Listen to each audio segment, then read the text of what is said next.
15 August জাতীয় শোক দিবসের ছুটি বাতিল করেছে সরকার। এর ধারাবাহিকতা এদিন ব্যাংক, আর্থিক প্রতিষ্ঠান খোলা থাকবে। স্বাভাবিক নিয়মে চলবে ব্যাংক ও আর্থিক প্রতিষ্ঠানের লেনদেন। বুধবার কেন্দ্রীয় ব্যাংকের ডিপার্টমেন্ট অফ সাইট সুপারভিশন এবং আর্থিক প্রতিষ্ঠান ও বাজার বিভাগ থেকে এ সংক্রান্ত পৃথক দুটি নির্দেশনা জারি করা হয়েছে।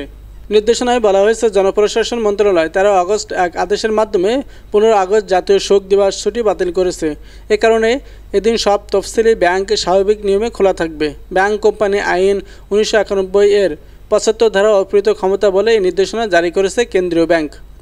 জাতীয় শোক দিবস উপলক্ষে ঘোষিত 15 আগস্টের সাধারণ ছুটি বাতিল করা হয়েছে। গতকাল মঙ্গলবার প্রধান উপদেষ্টা ডক্টর মোহাম্মদ ইউনূসের সভাপতিত্বে অনুষ্ঠিত উপদেষ্টা পরিষদের বৈঠকে বিষয়টি অনুমোদন হয়। প্রধান উপদেষ্টা দপ্তর থেকে পাঠানো এক সংবাদ বিজ্ঞপ্তিতে এ তথ্য জানানো হয়েছে। সরকারের সিদ্ধান্তের ফলে দিবসটি আর রাষ্ট্রীয় পালিত হওয়ার সম্ভাবনা নেই বলে ধারণা করা হচ্ছে। উপদেষ্টা পরিষদের এই বৈঠক হয় রাষ্ট্রীয় অতিথি ভবন যমুনায়। বৈঠক সূত্রে জানা যায়, রাজনৈতিক দলগুলোর সঙ্গে সংলাপ ব্যাপক ঐক্যমতের ভিত্তিতে জাতীয় শোক দিবস উপলক্ষে ঘোষিত 15 আগস্টের সাধারণ ছুটি বাতিলের বিষয়টি গতকাল উপদেষ্টা পরিষদের বৈঠকে অনুমোদিত হয়। মন্ত্রিপরিষদ বিভাগ এ বিষয়ে প্রজ্ঞাপন জারি করবে। আওয়ামী লীগ সরকারের বঙ্গবন্ধু শেখ মুজিবুর রহমান সহপরিবারে নিহত হওয়ার 15 আগস্ট জাতীয় শোক দিবস হিসেবে পালন করে আসছিল। দিনটি ছিল সরকারি ছুটি। ক ক্যাটাগরি জাতীয় দিবস হিসেবে পালিত হয়। গত সোমবার অন্তর্বর্তীকালীন সরকারের প্রধান উপদেষ্টা ডক্টর মোহাম্মদ ইউনূসের সঙ্গে আলাদা বৈঠক করে বিভিন্ন রাজনৈতিক দল, বিএনপি, জামাত ছাড়াও গণতন্ত্র মঞ্চ, সিপিবি, বাসদ, জাতীয় মুক্তি কাউন্সিল, এবি পার্টি, বাংলাদেশ জাতীয় পার্টি, বিজেপি ও গণ অধিকার পরিষদের দুই অংশের সঙ্গে বৈঠক করেন প্রধান উপদেষ্টা। যমুনা অনুষ্ঠিত বৈঠকে দেশের বিভিন্ন রাজনৈতিক দলের নেতারা কয়েকটি বিষয় আলোচনা করেন। বৈঠকে বঙ্গবন্ধু শেখ মুজিবুর রহমানের হত্যাকাণ্ডের দিন 15 আগস্ট জাতীয় শোক দিবস হিসেবে পালন করা হবে কিনা সে বিষয়ে ভিন্ন ভিন্ন মত আসে।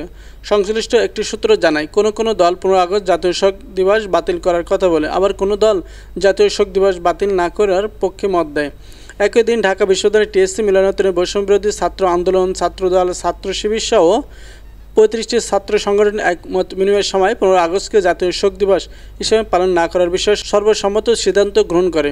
উপস্থিত সব ছাত্র সংগঠনের প্রতিনিধি এই সিদ্ধান্তের সঙ্গে লিখিতভাবে একমত পোষণ করেন। দীর্ঘ 21 বছর পর 1996 সালে 15 জানুয়ারি জুনে নির্বাচনে জয়ী হয়ে আওয়ামী লীগ ক্ষমতা আসে। শেখ হাসিনার নেতৃত্বে গঠিত হয় সরকার। তখন 15 আগস্টকে জাতীয় শোক দিবস হিসাবে পালন শুরু হয়।